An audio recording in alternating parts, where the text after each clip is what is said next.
नमस्कार सबैजनालाई। यदि तपाईहरुले जिन्दगीमा नाउ चढ्नु भएको छैन भने हाम्रो गौरीगञ्ज गाउँपालिका आउनुहोला।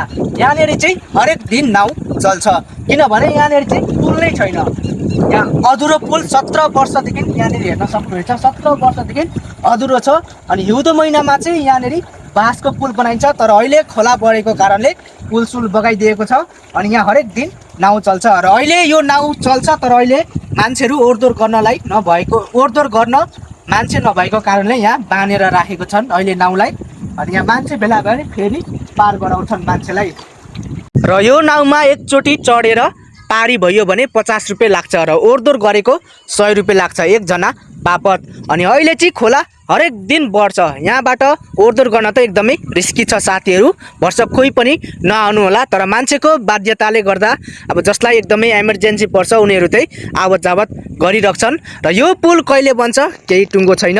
अब बाँसको पुल हुने गर्थ्यो, त्यो पनि अब खोलाले बगाइसकेको छ। र खोलाले कटान पनि एकदमै खतरा गरिरहेको छ। यहाँनेरि फोहोरहरू हेर्न सक्नुहुनेछ। एकदमै यहाँ चाहिँ खोला बढेको थियो भर्खरै, र अहिले हल्का सुकेको छ। र हरेक दिन यहाँ खोला बढिरहेको छ।